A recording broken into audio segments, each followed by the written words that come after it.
Russia has demanded Ukrainian forces lay down their weapons in the besieged city of Mariupol, offering to facilitate a safe passage for civilians to escape in exchange for the surrender. The Russian government gave Ukraine a line of the early hours of Monday morning to respond, but Ukraine rejected the offer, saying it would not surrender the port city. Here's what we know about the ultimatum. What did Russia demand? Russia demanded that Ukrainians in the besieged city of Mariupol lay down their arms in exchange for safe passage out of town.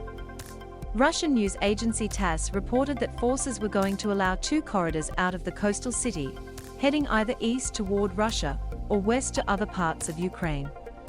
Russia's National Defense Management Center Chief Colonel General Mikhail Mizintsev told TASS that temporary humanitarian corridors out of Mariupol would be opened from 10 a.m. on Monday Moscow time, upon the agreement with the Ukrainian side. Russia's Defense Management Center chief says all who lay down their arms are guaranteed safe passage out of Mariupol. Each Mariupol resident and foreign nationals will be guaranteed voluntary choice of any of the humanitarian corridors, or the right to stay in the unblocked city, Colonel General Mizintsev told TASS. Ukraine was given until 5 a.m. on Monday to respond. What has Ukraine said? Basically, it said no. Ukraine's Deputy Prime Minister, Irina Vereshchuk, told the Ukrainska Pravda news portal there was no question of any surrender in Mariupol. We have already informed the Russian side about this, she said.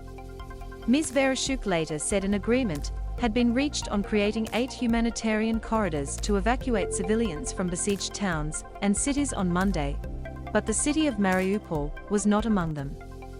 She said efforts to reach Mariupol with humanitarian supplies continued to fail. M to mute, left and right arrows to seek, up and down arrows for volume. Watch 45 seconds 45s. Zelensky criticizes Israel's government for not doing enough to help Ukraine defend itself from Russia. So are civilians able to escape? Ukrainian authorities say some people have been able to leave in the past day or so, but it's unclear at this stage what Ukraine's rejection of Russia's offer will mean for those still in Mariupol. Satellite images show damage in Mariupol caused by Russian strikes. The Berdyansk City Council said on Sunday that a convoy of buses traveling to Mariupol to assist with the evacuation was stopped by Russian forces a few kilometers away from the city, putting a question mark over the evacuation plans. However, it shared an update a few hours later saying the drivers reached their destination safely. Today, 780 people left in 11 buses, and as always, the priority is children, women and the elderly, Mayor Alexander Svidlo said. Also, thanks to the fuel reserves brought to the city for the residents of Mariupol, more than 200 cars managed to leave the city today. Tomorrow we are waiting for another of buses to continue the evacuation. Ms. Vereshchuk said the Ukrainian government had plans to send dozens of buses to Mariupol on Monday to assist. Russia demanded Ukraine surrender the city of Mariupol in exchange for safe humanitarian corridors. Who is still in Mariupol?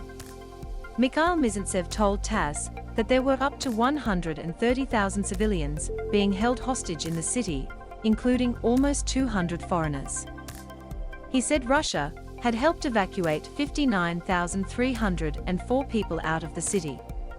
However, Mariupol's City Council said on its Telegram channel late on Saturday that several thousand residents had been deported to Russia over the past week.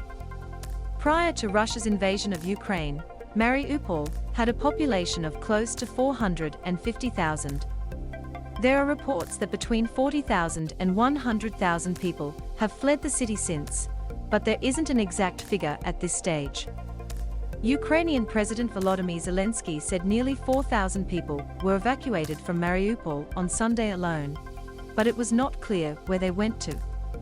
What's the situation like on the ground? There's still no electricity and very little access to food and drinking water for those still in Mariupol. Loading. President Zelensky accused Russia of being an art school that was being used as a shelter for about 400 people on Sunday. They are under the rubble, and we don't know how many of them have survived, he said.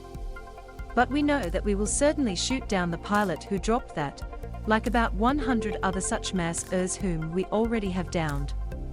Multiple previous attempts to allow residents to evacuate Mariupol and other Ukrainian cities have failed or have been only partially successful, with arguments continuing as civilians have tried to flee. ABC Wires.